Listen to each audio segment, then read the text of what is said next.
ప్రార్థన. పరిశుద్ధుడైన మా ప్రభువ, మహోన్నతుడా, జీవాధిపతి, భూమి ఆకాశములను సృజించిన సర్వశక్తి గల దేవ, నిన్న నేడు నిరంతరము ఏకరీతిగా ఉన్న మా ప్రభువ, సైన్యములకు అధిపతివగు దేవ యెహోవా, పరిశుద్ధుడు పరిశుద్ధుడు పరిశుద్ధుడని దూతల చేత భక్తుల చేత నిత్యము పొగడబడుచు ఆరాధింపబడుచున్న మహోన్నతుడా, నీకు స్తోత్రములు చెల్లిస్తున్నాం. అబ్రహాము, ఇస్సాకు, యాకోబుల దేవా, మా విమోచకుడా, మా ప్రాణదాత యేసు ప్రభువా, నీకు స్తోత్రములు చెల్లిస్తున్నాం.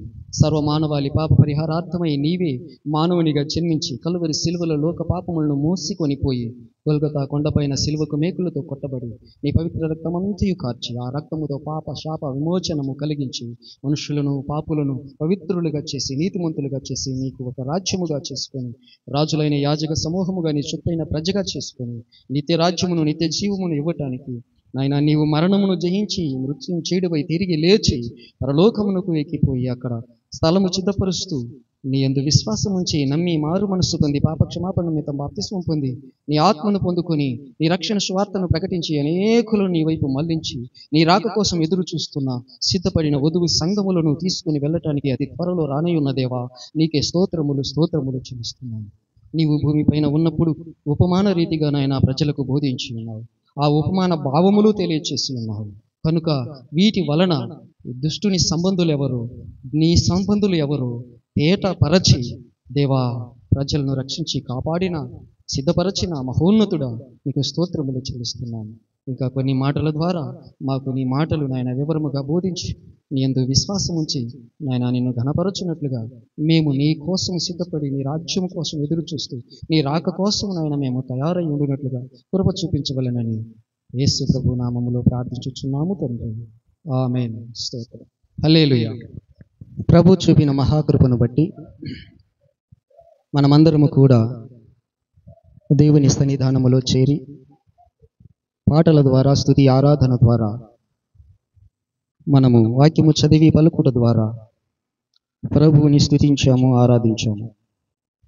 ప్రభు మన మధ్యకు వచ్చి మన స్తుతుల సింహాసనం పైన ఆసీనుడై ఆనందించుచు మన మధ్యలో ఉన్నాడని మనము విశ్వసించి ఆయనకు కృతజ్ఞతా స్తుతి ఆరాధన చేసి ఉన్నాము.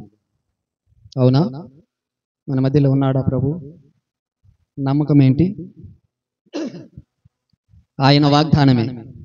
ఆయన వాగ్దానం చేశాడు కదా, ఎక్కడ కూడి నా నామమున ప్రార్థన చేస్తారో లేకపోతే స్తుతి ఆరాధిస్తారో వారి మధ్యలో నేను ఉంటాను, ఉండి వారి స్తుతులను నేను అంగీకరిస్తా, స్వీకరిస్తా, లక్ష్యముంచుతా.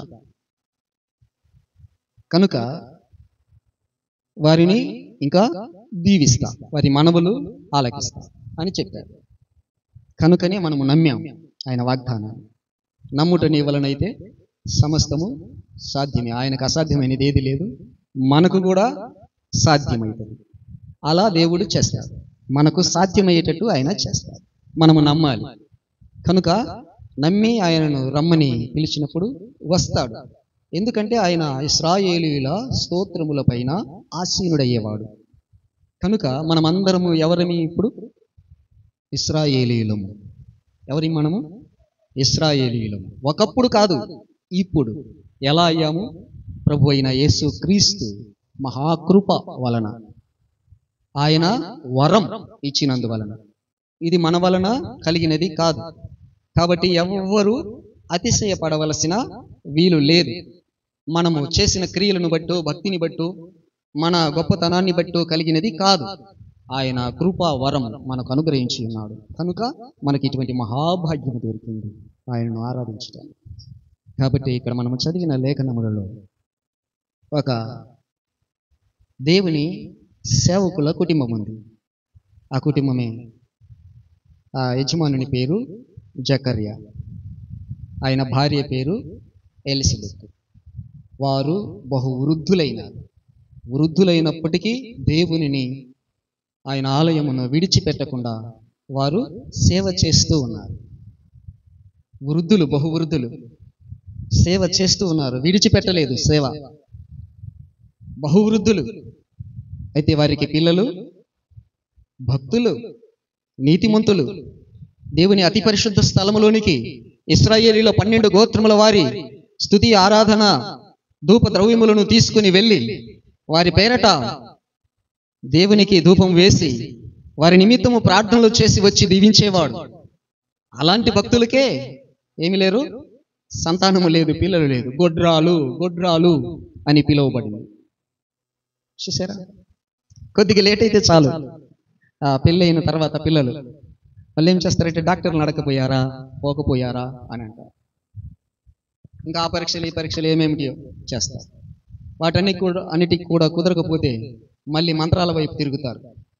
మంత్రాలు, తంత్రాలు, తాయెత్తులు ఇంకేమేమో చేయించుకుంటారు. చూసారా? ఎన్నో రకాలుగా. కానీ వీళ్ళు బహువృద్ధులైనారు, కానీ ఏ డాక్టర్లను సంప్రదించినట్లుగా లేదు చరిత్ర. ఏ తంత్రాలు మంత్రాలు వేయించుకున్నట్లుగా లేదు. తాను నమ్మిన దేవుణ్ణి విడిచినట్టుగా లేదు. నమ్మకంగా పట్టుదలగా వారు సేవ చేస్తూనే ఉన్నారు. బహువృద్ధులైనారు. నాకు సంతానం ఇవ్వలేదని ఆయన అడగలేదు. వాళ్ళు అసలు అడిగినట్లుగా కనబడలేదు. కానీ దేవుని దూత వచ్చాడు ఒకరోజు. వచ్చి జకర్యాకు దర్శనమయ్యాడు. లోపలికి వెళ్ళాడు, అతి పరిశుద్ధ స్థలంలోనికి ధూపవేదిక తీసుకొని వెళ్ళి ప్రభువుకు ఆరాధన ధూప ద్రవ్యములు అర్పించుచున్నప్పుడు దేవుని దూత ప్రత్యక్షమై నీకు కుమారుడు అనుగ్రహింపబడతాడు అని చెప్పాడు. చెప్పినప్పుడు ఈయన నమ్మలే. ఎందుకంటే బహువృద్ధులు, ఈ సమయమున మాకు ఎలా సంతానము అని. అందుకని ఆ దేవుని దూత అన్నాడు, ఈ కార్యము జరిగేంత వరకు నువ్వు నమ్మలేదు కనుక నీవు మౌనివైపోతావు అని. ఇంకా నోట్లు మాట్లాడటానికి రాలేదు, మూగుడైపోయాడు. బయటికి వచ్చాడు, అందరినీ సైగలు చేసి దీవిస్తున్నాడు, కానీ మాట్లాడటానికి మాటలు రాలేదు. కనుక దేవునికి అసాధ్యమైనది ఏమీ లేదు. తర్వాత ఆమె గర్భవతి అయింది. ఆ గర్భము 6 మాసములైంది. ఈ సమయంలో ఒక ధన్యురాలికి మరలా దేవుని దూత ప్రత్యక్షమై దయాప్రాప్తురాలా నీకు శుభము అని ఒక మరియమ్మకు చెప్పాడు. చెప్పినప్పుడు ఆ ప్రాప్తం ఏంటో, ఆ దయ ఏంటో, ఆ కృప ఏంటో అని ఆమె ఆలోచన చేస్తున్నప్పుడు నీవు గర్భవతివై కుమారుని అంటావు అని చెప్పి, అయ్యో నేను పురుషుని ఎరుగని దానను, ఇది ఎలా సాధ్యము అని. ఎందుకంటే ఈ భూలోకంలో ఒక క్రమం ఉంది. ఒక వివాహము జరగాలి, స్త్రీ పురుషుల కలయిక ద్వారా దేవుడు గర్భఫలము అనుగ్రహించేటట్టు అటువంటి ఒక క్రియ ఉంది, ఒక విధి దేవుడు ఏర్పాటు చేసినది. దేవుడు ఎలాగైనా చేయగలడు, కానీ మానవులకు అది సాధ్యమయ్యే పని కాదు. కనుక మానవుడు నమ్మడు కూడా. ఇంత భక్తిపరుడే నమ్మలేదు నీకు కుమారుడు పుడతాడు అంటే. అలాగనే మామూలు వాళ్ళు ఇంకెలా నమ్ముతారు? నమ్మలేదు. అది ఎందుకంటే అసాధ్యము కనుక. దేవునికి అసాధ్యమైనది ఏదీ లేదు. సమస్తము చేయగలడు, శక్తి కలిగిన వాడు, సమస్తము లోపరుచుకొనగలిగిన వాడు. ఆయన చెప్పేస్తే జరిగిపోద్ది. లేనిది పిలిస్తే వస్తుంది, ఎక్కడ ఉంటుందో తెలియదు. భూమి కలుగును కాకంటే ఎక్కడ ఉన్నదో వచ్చేసింది. కనపడే ఒక పదార్థాలతో ఈ భూమిని తయారు చేసింది కాదు. మనము కనపడే పదార్థాలతో ఈ గృహాలు కానీ బిల్డింగ్స్ కానీ ఏదైనా కడతాము, ఏదైనా తయారు చేస్తాము. దేవుడు అలా కాదు. ఒక మాట చెప్తే ఇక్కడ ఈ శూన్యములోనే మనకు కనబడుద్ది ఆయన చేసేది. ఏది చేయాలనుకుంటే అది చేస్తారు. కనుక ఈమె కూడా అలా ప్రశ్నించింది. అయితే అప్పుడు ఆ దేవుని దూత చెప్పాడు అన్ని. చెప్పినప్పుడు ప్రభుదాసురాలను ఆయన కృప చొప్పున నాకు జరుగునుగా కానీ ఒప్పేసుకున్నది. దేవుని స్తోత్రం, హల్లెలూయా. కనుక ఈమె గర్భవతి అయింది. ఈ సంగతి ఈయన చెప్పాడు ఆమెకు. 6వ మాసము ఎలిజబెత్తుకు నువ్వు వెళ్ళి నీవు రుజువు చేసుకో అనినప్పుడు వారు ఎత్తుకుంటా వెళ్ళి ఆ కొండసీమలోనున్న ఎలిజబెత్ జకర్యాల కుటుంబం దగ్గరికి వెళ్ళి ఎలిజబెత్ తమకు వందనాలు చేసింది. దేవుని స్తోత్రం, హల్లెలూయా.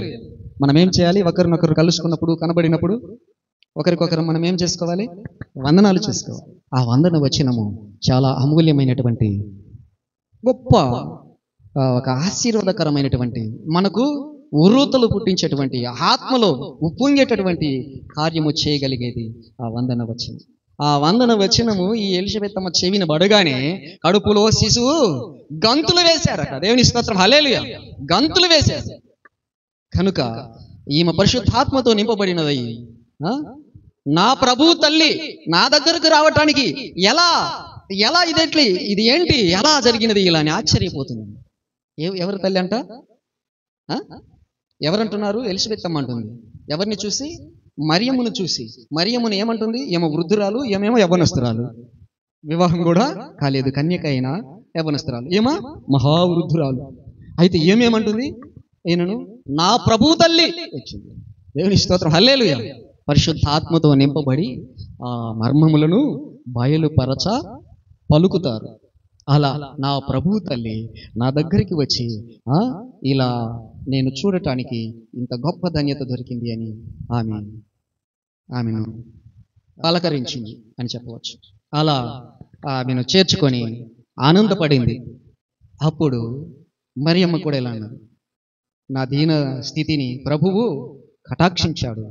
ఇది మొదలుకొని నన్ను అన్ని తరముల వారు ధన్యురాలు అంటారు. నా దీన స్థితిని కటాక్షించాడు దేవుడు అని. కాబట్టి ఇలాంటి మహా అద్భుతములు చేసే మహనీయుడు దేవుడు. మన మనవులు విని ఏమి అవసరమో ఏమి కావాలో అవన్నీ మనకు తెలియచేసి తన దూతలను పంపి ఇక లేదు అసాధ్యము అనుకున్నప్పుడు ఆయన అద్భుతములను చేసి బలవంతులను సహితము పాడద్రోసి దీనులను సింహాసనము ఎక్కించే మహోన్నతుడు దేవుడు అని తెలుసుకొని ఆమె అలా ఆరాధన చేసి దేవుని మహిమపరచింది. ఆయనకే మహిమ ఘనత ప్రభావములని దేవునిని ఆరాధించింది. ఇది ఆరాధించటం. దేవుడు చేసిన అద్భుతములను తలంచుకుంటూ చేయబోయే వాటిని దేవుడు మనకు బయలుపరచమని వేడుకుంటూ కృతజ్ఞత కలిగి మనము అన్ని తరముల వారు భూమి నిలిచి ఉన్నంత వరకు, భూమి ఎంతకాలం ఉంటుందో, ఈ మానవ మనుగడ ఈ భూమి పైన ఎంతకాలము సాగుతుంటుందో, ఎన్ని తరముల వారు పుడతారో అన్ని తరముల వారు ఈ మహనీయులను భక్తులను ధన్యులు అనవలసినదే. అవి పాటిస్తూ జరిగిస్తూ చదువుతూ అనుసరించుచు ప్రవర్తించుచు జీవించే మనము కూడా ధన్యులమైపోతాము అని తెలియచేయవచ్చు. ఇటువంటి మహాకృప దేవుడు మనకు అనుగ్రహించినందుకు దేవునికి స్తోత్రములు. హల్లెలూయా. ఈ నిరీక్షణ ప్రతి ఒక్కరిలో ఉండాలి. ప్రతి ఒక్కరు ఏదో అయిపోయింది ఇంకా నాకేమీ లేదు అని మాత్రము సందేహింపని అవసరం లేదు, నీరసించిపోవాల్సిన అవసరము లేదు. ఆయన లేని దానిని ఉన్నట్టుగా పిలిచేవాడు, మృతులను సజీవులుగా చేయువాడు కనుక ఆయన నమ్మదగినవాడు. నమ్మినాము కనుక మనకు ఏమేమి కావాలనో అవన్నీ మీకు నేను అనుగ్రహిస్తాను. మీరు చేయవలసిన పని ఒకటి, అది ఏంటంటే మొదట నా నీతిని నా రాజ్యమును వెదకండి, అప్పుడు అవన్నీ మీకు అనుగ్రహింపబడతాయి అన్నాడు. ఆ పనిలో మనం ఉంటే ఇవన్నీ మనకు అనుగ్రహిస్తాడని దేవుడు మనవి చేస్తూ ఈ మాటలు ముగిస్తున్న